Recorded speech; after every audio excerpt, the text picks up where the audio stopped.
think we're recording. All right, I'm gonna start it from here. We can't afford not to record. After a pretty long hiatus, I guess I could give you a chance to get plugged in. Yeah, at least. Nice. I think I'm just happy that the equipment's working. I had to bring it in, blow the dust off of it. But the good news for us, I guess, is even though we've been on a hiatus, essentially nothing's been happening in the world. Everything stopped when we stopped talking. Stopped.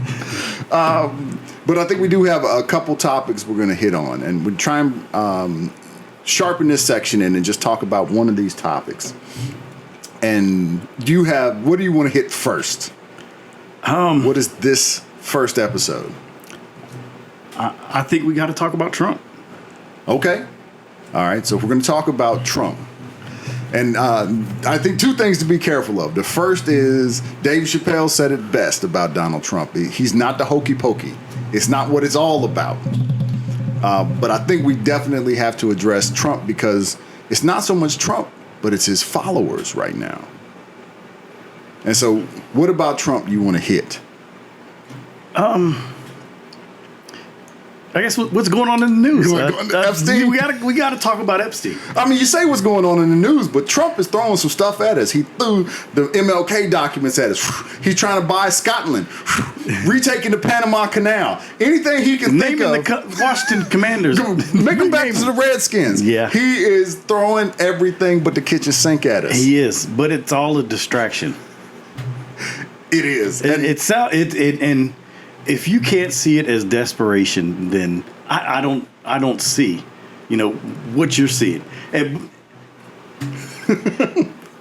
what point do you question his validity in the statements that he's making? Now I'm hearing Obama's on the list, on the Epstein list.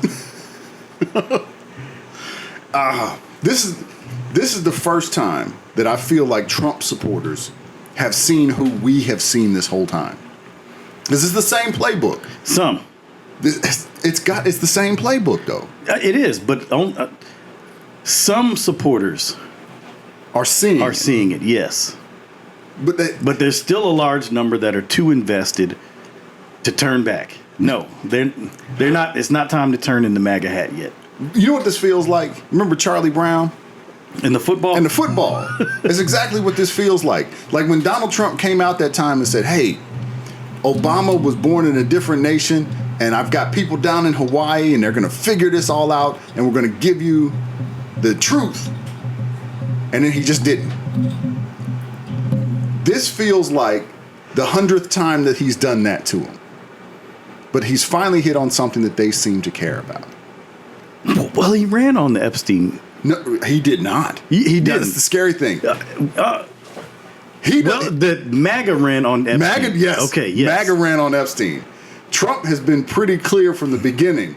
I don't think there's anything there worth seeing. I'd probably let it loose, but I don't know. Trump's been pretty hands off on this. Now, who said that they had the Epstein files on their desk ready to be released? It's Pam Bondi, I believe. And she was appointed by Donald Trump. Donald Trump has held true to what he said. So one of the things, and I think this is one of the things that bothers Democrats, is he's doing what he said. Mm-hmm. He's putting people in place that he promised he was going to put in place. I think one of the scariest things is Donald Trump is more honest than Democrats want to give him credit for. That guy that got shot in the ear and then stood up and went, that's the real Donald Trump. And that's a tough person to run against. Nah, I have a hard time agreeing with you saying that Donald Trump is honest. I think everybody's honest. You know the story about the snake, right? No, please do. The farmer found a frozen snake, and the snake said, hey, take me inside and warm me up. And so the farmer was like, but you're a snake, you're going to bite me. He said, but I'm dependent on you. You got to take me in for me to live. So he takes him in. And he says, hey, put me closer to the fire so I can warm up now that the ice is melting. The snake got him close. He said, but once you thaw, you're going to bite me. He said, but I'm dependent on you. And then when the snake got warm, he bit the farmer. And the farmer said, why'd you bite me? He said, because I'm a snake. I think people are who they are. Donald Trump has always been who he is. We're just hoping that this is the first time more people get to see it. So, in your analogy, his followers just don't realize they're getting bit? I think he's one. They believe he's going to bite other people. Like, I'm going to take this snake in, and he's going to bite Democrats, and he's going to bite liberals, and he's going to bite the woke, and he's going to bite all these people. But a snake can't tell people apart. He's just going to bite. And this is the first time that he's bitten, and I don't know if they're going to let go of it and see. But this is who he is. He promised you something. When he can't deliver, he tells you the Democrats ruined it, and those progressives and those woke people have done it. And then he's just going to claim he did it. At some point, he's just going to come on TV and go, now that you've got the Epstein files, I've done a great job, and I'm the best president ever, and I've given you everything you ever wanted to see. Good job, me. Are we going to get those Epstein files? No, we haven't gotten a wall that covers all of Mexico. We haven't gotten the Obama birth certificate. We have gotten no Trump care to be better than Obamacare. We haven't gotten anything he's promised. So now this is where that acronym comes into play that I keep hearing, TACO. The TACO, Trump always chickens out, which I think is unfair, because I don't know that he's chickening out as much as he just can't do it. Like, I'm going to end the war in 24 hours. Who knew it was so difficult to lower the cost of milk? Yes. And eggs. I can't stop inflation. It's inflation. That's the definition, is rising prices. It just happens. You had no control over it in the first place. Biden had no control. It just is. So I don't know if they're going to see it, though. I mean, I don't know if the next time he sets a football down, if they're going to run and swing at this thing. But this is the first ding in the armor that I've seen. Yes. Absolute first one. Is the distraction working on them? Which He's distraction? thrown a lot out recently. He has. I've fallen victim to some of it. You know, I'm like, it doesn't even make sense to rename the bases back to Confederate names. or even renaming the Washington Commanders. Oh, it does. It all feels desperate, and it feels like distractions. Yeah. And I don't know if it'll work. Unless that just means there's no commander in Washington. I didn't put that one together. I think it'll work on who it works on. But none of those topics, I don't know how you overdo conspiracy theories. Because the big problem with a conspiracy theory is you just can't prove it. You can't disprove it. And one of the jokes that I've heard recently, I wish I knew who I could give this credit to, but guy, he dies, he goes up to heaven, and God's there, and God's like, well, welcome in. He's like, but before I go in, you got to answer a question for me. Guy says, okay, well, God says, well, what's the question? He said, JFK. Who shot him? He said, well, it was Lee Harvey Oswald. He did it by himself from the book depository. There was no one else there. And the man goes, huh. So this conspiracy goes up even higher than I thought. I think that's the problem with conspiracy theories, is there's never an answer that's sufficient. And now he's stuck in one where he's stuck in it. I really didn't think that there's much to this particular conspiracy theory. I don't think Trump is terrible. I think he was an 80s playboy, so he's definitely got some sexist stuff to it, but I wouldn't want to go back to anybody's 80s. If there's nothing with the Epstein files, that's not good enough. Right. So Donald Trump stuck. very well have been made aware that, I'm sorry, Mr. President, there's nothing there. He can't so deliver nothing. He's at a corner that he's backed into a corner that he can't get out of. He's backed into a corner he can't get out of. And if he delivers nothing, he looks guilty. If he delivers something and he's not in it, how did he get hit? How did everybody else get named and you didn't get named? Gosh. He has stuck himself into this corner. He did, and he's in a hole digging. He's in a hole digging. Even the process of interviewing Epstein's partner in crime, Maxwell, it doesn't look good. No. It looks like she could get a pardon out of this. Yeah. All the way around. This is bad for him. He's just in trouble. and what I'm gonna say is I gotta applaud Democrats on this, because Democrats, for the first time I have seen, do a really good job. Because Democrats have seen what Donald Trump does. Donald Trump messes stuff up, and then later on he goes, "Oh, those Democrats wouldn't have let me release those files. In 4 years from now, when he's out of power, Trump would have said Democrats stopped it from happening. All their names were in it, and I would have released it, but they didn't let me do it." But they're holding votes on it. They're like, "Yeah, put it out. What if a Democrat's in it? Put them in jail too. Yep. Let it out." So he's stuck. Yeah, and I will say the internet is undefeated. I saw a meme with an Epstein list, like 100 names, all of them redacted. And there's 5 additional names written in crayon.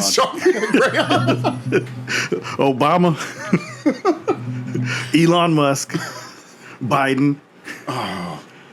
Oh man! So Biden, there's no way he wasn't making stairs too well. I don't think he's getting on this flight. And you have a theory about Obama. There's no way Obama's even the Diddy parties is ridiculous. He's married to a black woman. Also married to a black woman. Yes, black women are very intuitive. If they get word that something's going on at this Diddy party, oh no, you coming home, or she's right there next to him. Yeah, and he's still coming home. Yeah, I'll tell you, I'm disappointed with Diddy though. Not with Diddy. I'm disappointed at the level that they went after Diddy to essentially have nothing. This wasn't an issue of underage anybody. This wasn't an issue of they really didn't go after the sexual assaults part, and which didn't seem like they were sexual assaults so much as actual physical assaults, like he would attack people. They didn't go after that, and the stuff they did go after they couldn't get. Like, this really does seem like kind of attacking a black male to distract. They just went after him way heavier than what the outcomes. Yeah, and they went in guns a-blazing, like Guns FBI. a-blazing. And what was the outcome? Paying for sex across state lines? which is crazy, because he, the first person that law was ever used on was a black man. The black boxer, I think Jack Johnson. He had a white spouse, and I think they kind of hated that. So they used that law to prosecute him federally. Wow. Yeah. Wow. So, like, there's even racist roots in at the beginning of it. And I don't know that, I'm not out here like, Diddy's innocent and free Diddy. But the way they went after Diddy is not, I think it still shows a lot of racism in the system. I mean, and the outcome seems to be, it was an attack on his character. Yeah. Everything he did in his bedroom was put in that courtroom. Everything. Oh, did you watch any of it? No, but I heard about the Cassie testimony and how her now husband took it. Oh man, I hadn't heard. I've avoided some of the testimony as much as I could. I've kind of avoided hearing the details.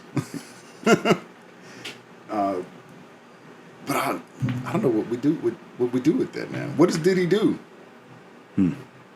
Change So his do you name think one more they time? were expecting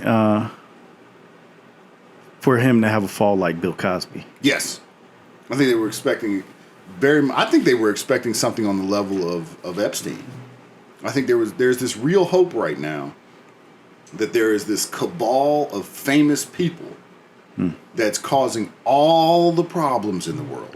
And us regular people, we're doing all the right stuff, and we're good people, and we're kind to each other, and we love each other. But if it wasn't for those rich, causing all the evils in the world, we'd all be okay. There's this real belief in that.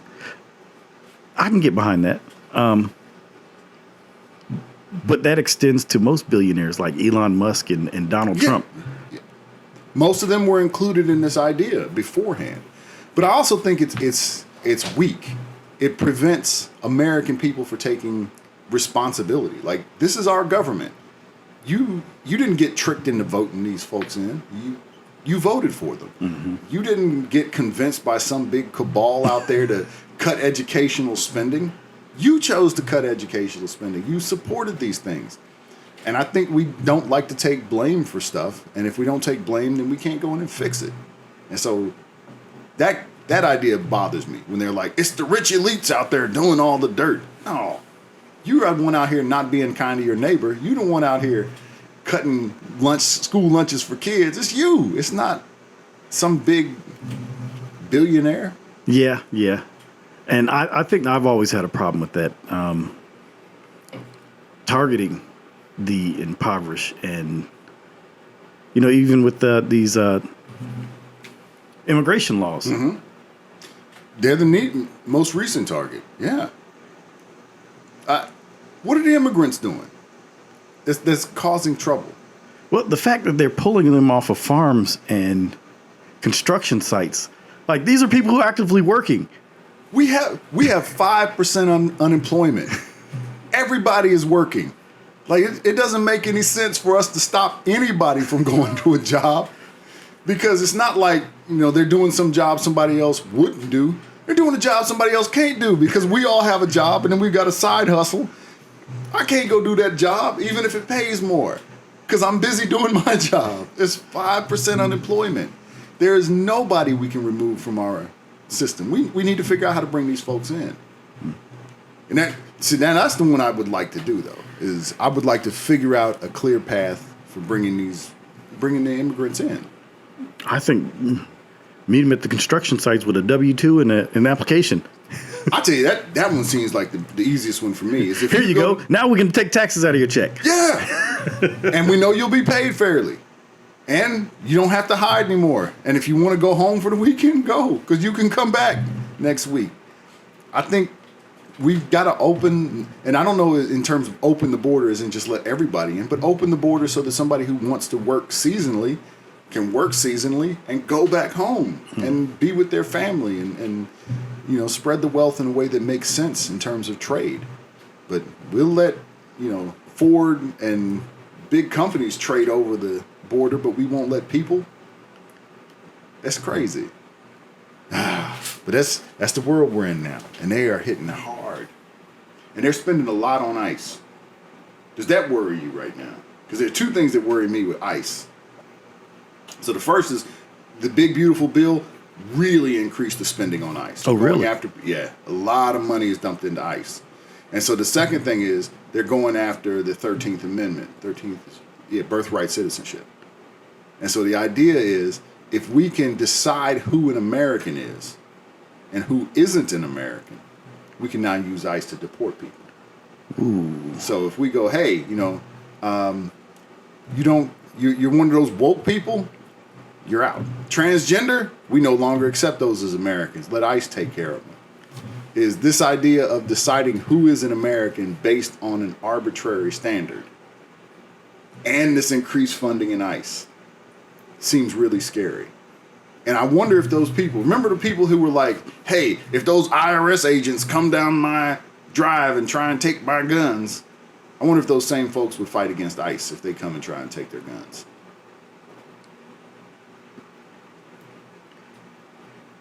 But it's not going to happen.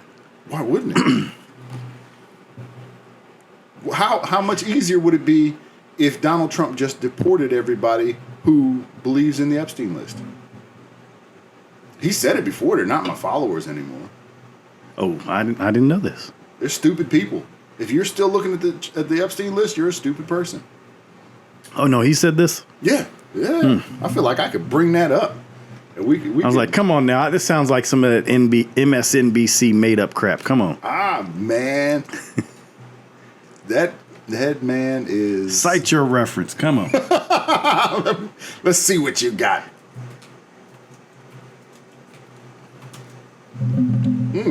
Excuse me. Let's see what we got Mr. here. President, I know you want to move past all this intrigue over the Epstein files, but I do want to ask you to got a clarify cut? something you said this morning. You said this was all a hoax. Has your attorney general told you this was a hoax? What evidence have you seen of Not that? the Attorney General. It's all been a big hoax. It's perpetrated by the Democrats, and some stupid Republicans and foolish Republicans fall into the net and so they try and do the Democrats' work. They're wasting their time with a guy who obviously had some very serious problems, who died 3-4 years ago.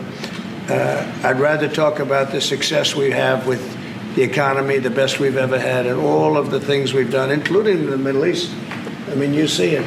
Instead, they want to talk about the Epstein hoax. And the sad part is it's people that are really doing the Democrats' work. They're stupid people. The handle you should be talking about is the auto pen, because I think it's the biggest scandal, one of them in American history. Wow. You guys are stupid people. If you are still looking at the Epstein files, you are stupid people. And I tell you, I don't see where if being born in America makes you American. One of the things we may decide is being a stupid person, you might not be American enough to stay here. And we're setting We'll qualify it up you that for way. deportation. Qualify you for deportation. Have you seen what deportation. South Park? Have you seen what South Park has done to it? I haven't. I still need to see this episode. I heard it is a doozy. I haven't seen the episode. I've just been hearing about it.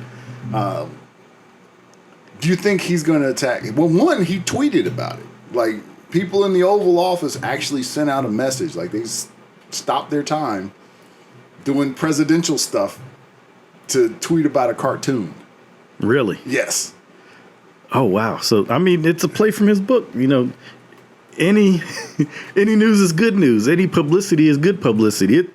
I'm intrigued enough to the point where I got to see this episode. How do you feel about South Park? I feel like nobody's safe. It's like The Simpsons, but you know, the more rated R version. Okay. I think I can see that. I feel like they're really good at doing research. Yeah. So I have, and they're good at entertaining. So I feel like wholeheartedly this is going to be an excellent episode. I think so too. And I like the way they introduce stuff. I was never a big fan of South Park. I'm still not a big fan. But I will say I've always thought it was interesting. It was biting. Just a little more than I enjoy, I guess. You stick with your PG. Yeah, I might be a little too square for this. In fact, I know I'm a little too square because some of my students discovered I had a podcast. And so they've been listening specifically to catch me cursing. Oh. Well, just blame it on me. I don't have any students. Well, I think we've done a pretty good job in most of our podcasts of kind of having civil discussions all the way around. And because of that, they kind of got bored and stopped listening. But that also might be a problem. We might have to figure out how to bring a little more. I assume they're just gonna run it through AI and. How are you using AI these days? I'm using it as a tool to enhance. It's definitely what is it in the baseball world? Performance enhancing. Performance enhancing. Yes, I agree. AI is in everything. Yes. Spell checker is an AI. Yeah. I use Grammarly, and I pay for Grammarly and the spell checking version and the rewriting version of Grammarly. I pay for ChatGPT. I just took a class at UVA Wise, and one of the things I would do is when they give me an assignment, I'd write the paper up, and then I would give it to ChatGPT, and I'd say, pretend to be a professor at UVA Wise and grade this paper, and it would grade it and give me feedback. It's amazing. The problem is, I feel like ChatGPT gets tired of me. So, I'd correct it and I'd give it back. And then it'd be like, this is much better. Now you've got a B. And here's your errors. And here's an example of what you should have written. Okay. And I'm like, no, ChatGPT. Don't do the work for me. Don't do the work for me. And it's like, but I'm so much better at it than you. So I can see where it's getting frustrated with me and my pacing.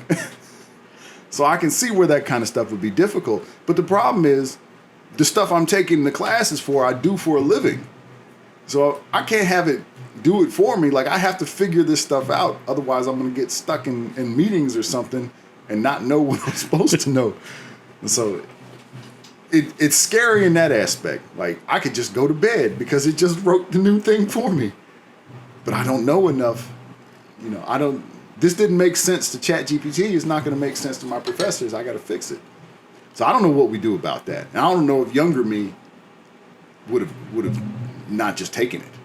Yeah. Well, I've run it back through. Hey, ChatGPT, don't do the work for That's me. what I had to tell ChatGPT that, and it apologized, and it was like, "It's cool, I got you." But also, what I thought was funny is I like the fact that you're very cordial with your AI.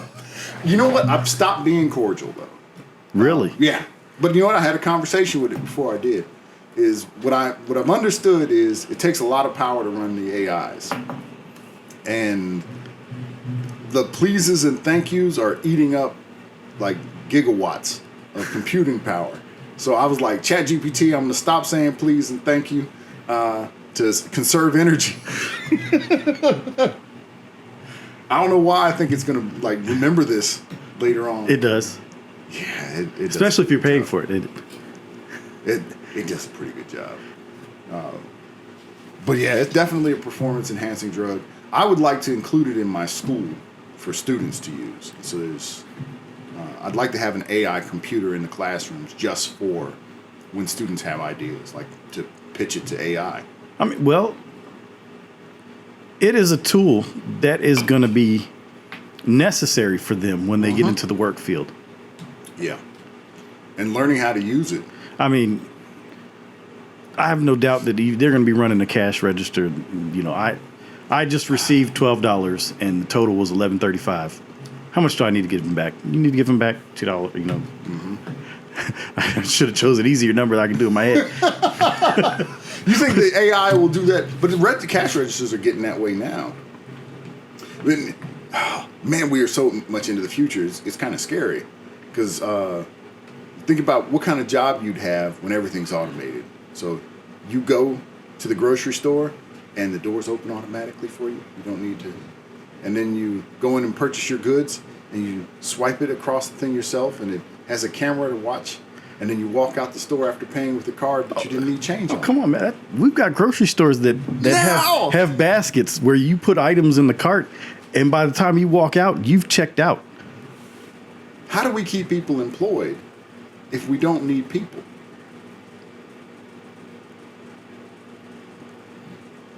I think we will evolve. I think that there will still be a need for that human aspect. And there will be different roles. You know, I just learned that there is a what is it? There is an actual role for a person to know who knows how to talk to AI. Oh, like an interpreter. Yes. No. How to word questions to the AI model. Yes. These are actual positions. Yeah.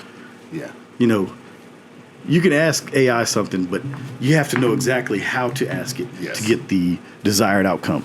And AI will, they call it hallucinations. Like AI will lie to you. Yeah. Oh, man. Well, you ask for a vague, you give it a vague question, you're going to get a vague response. The more detailed your question, the more detailed the response will be. But you also know what's crazy about AI. What? Is it is still limited based on its experience. So somebody asked AI to show it a glass of wine filled to the top. And it wasn't able to do it. Its generative model wasn't able to do it. Have you ever seen a picture of a glass of wine filled to the top? Yes. You have? Like a glass of wine all the way filled to the top? I've never seen it. Like a wine glass filled with wine up to the very top. I feel like we've done this in science class. Like we've done it in science class. We've done it with water. We've done it with cups where we show the surface tension. Even ChatGPT understood, like, I'm going to fill this cup up to the very top where you can see the surface tension. It would say that, but it would only show the glass half full.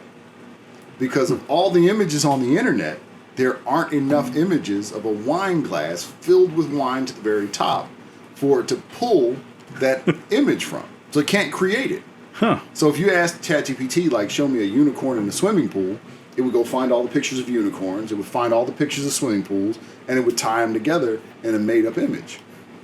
But what it hasn't seen, it can't speak about. And so we're also running into some of the limits of what we've offered in this world. And so that was one of the ones, is it wasn't able to produce a wine glass. Has ChatGPT started giving you images? Yes. Me too. Like, I'm not asking for them, but it did. I found out that the Marine Corps can't have a 5-star general. I saw a chart that said they couldn't. So I was like, oh. So I asked ChatGPT, hey, can the Marines have a 5-star general? And it produced the image of a 5-star general in the Marine Corps. And I said, this is not what I wanted. I was asking if it was possible. So it's starting to give me stuff that I'm not asking for. Sounds like you need somebody to I need speak to your AI model. I need one of those speakers, the AI whisperers. Stop doing this to this man.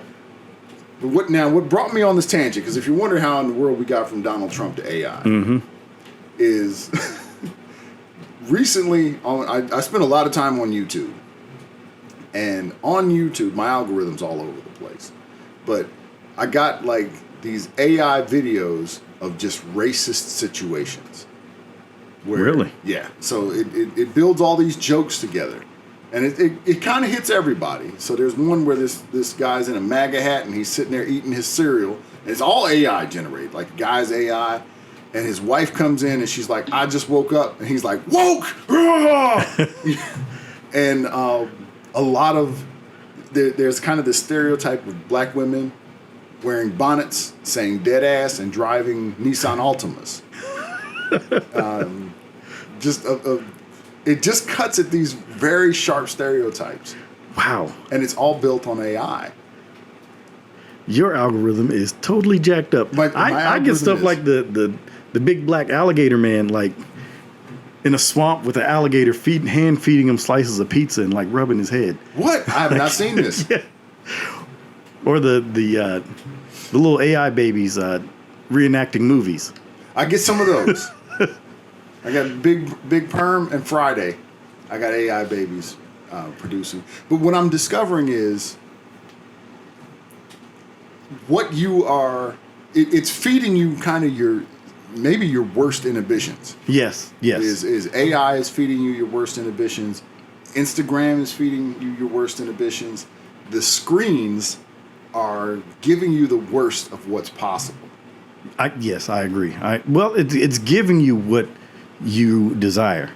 So yes. If it knows what's going to catch your attention. So I've been working on retraining my algorithm because I've been doing the same thing. Too much negativity. It prevents me from getting on social media. Yes. And I think my algorithm has figured that out. Like, we can't keep doing this to this guy because we're losing it. We're losing. And and the discipline it takes to pull yourself to not look at this very long, or to skip by it, or to tell it directly, like, don't show me these images anymore, is a lot of work. I don't know how yet to share that with my kids on training their AI models. Because one, they're a little smarter than me. Somewhat, yes. But they're naive because they think that they're smarter than the algorithm. And my kids do, at least. I can see that. My oldest she's done very well with limiting her social media time. Mm-hmm. Like, she's actively like taking a break from Instagram because she said, I've noticed that I don't like the way it makes me feel. So okay. I'm actively. She deactivated her account from Instagram for a while. That's very powerful. That's all right. My high schooler, it's a little more difficult. She thinks she's smarter than the algorithm. She also thinks she's the smartest person in the house. Middle children. Some of the problem with middle children is you guys are kind of the smartest person in the house. I think that's where it gets dangerous. how you use your intelligence.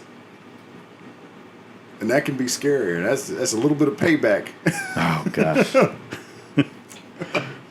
I don't know if I've gotten the payback. My oldest is active, but I feel like she's still better than... My youngest is very active. Yeah. I feel like she's better than I was as a kid. She reminds me more of you. Yeah, me too. Me too. But she doesn't seem as tough as I was, as I remember myself. Really? Mm-hmm. Were you tough? Yeah, I was. You cried during RoboCop. Well, not that kind of tough. I was a difficult kid.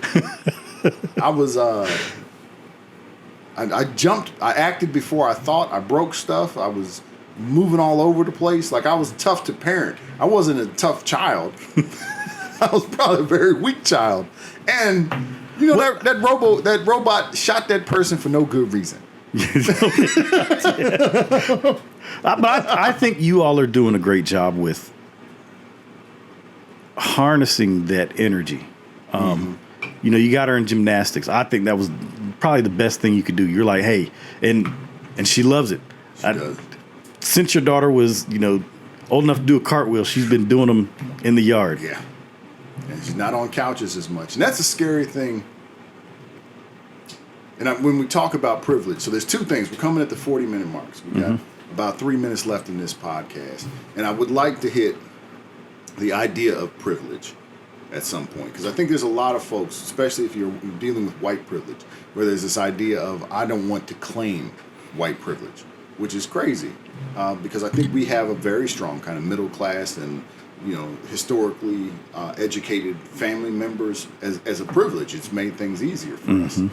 But our goal is not to run from that privilege. It's to use that privilege to bolster other people in the same positions. So I don't know that there's a problem with privilege. I'd like to have a privilege conversation. And leading into this AI, black fatigue. Are you familiar? I'm not. All right. Well, now you knew a little bit about being black and having black fatigue. And when you say black fatigue, in my mind, I'm thinking it involves explaining black issues to white people. Yeah, so that's kind of where the origin of it was. But recently, it's kind of morphed into the behaviors of African Americans, how African Americans' culture is invasive. The criminality of being African American is so frequent and so in the face of so many people that they've gotten tired of dealing with black issues. They've gotten tired of black people asking for support. They've gotten tired of black people showing up on their TV. They've gotten tired of the visible struggle. They feel like, and I think it has more to do with the white people feeling like it's the reason they're not getting where they should be, because there's all the focus is on black people right now, and getting them right. Making changes to the police department and how we police people because black people are being mistreated. But white people are being mistreated. Yes. I don't think police reform should fix everybody. Yeah, that's the problem. They don't see that the outcome is going to benefit everybody. So, yeah, I get it because, you know, even mention of the United States Colored Troop project that our parents are working on. White people are like, almost not. I'm not going to say it. White people. There are several people that are just too much. They don't want to hear it. You know, black people have been getting too much attention lately. What's the need of you getting a statue or monument to represent United States Colored Troops? Where, you know, we see it as a monument to people who fought to end slavery and fought for the preservation of the United States. They fought for the United States. I also want to say that I think there's a little bit more to it. But I think they're going to have to come back for the next episode. Okay. To hear on that.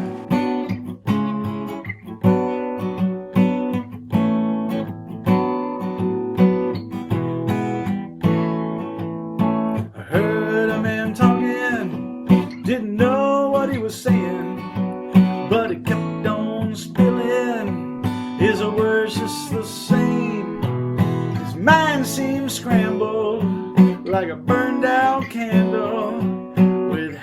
a wick a missing and a nothing for flame. Give me a savior that takes me away. Give me a blanket and a space for my head. When time descends like an old stage curtain on the back of my eyelids, I'll be in a place instead.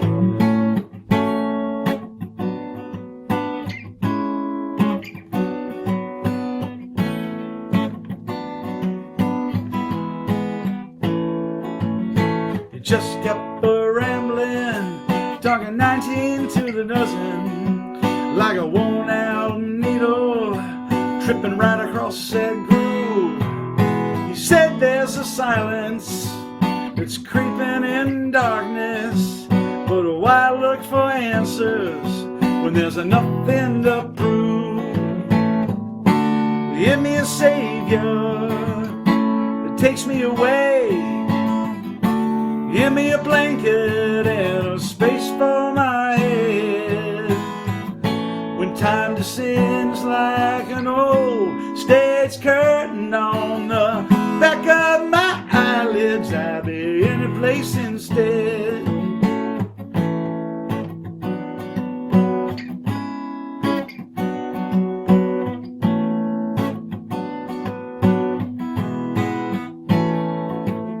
If time were elastic, would we dare ask it to hold on to something before it melts down like ice?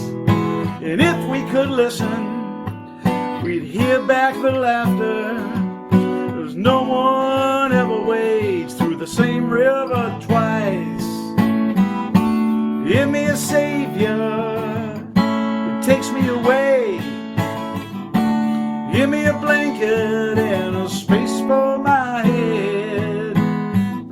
When time descends like an old stage curtain on the back of my eyelids, I'll be in a place instead. When time descends like an old stage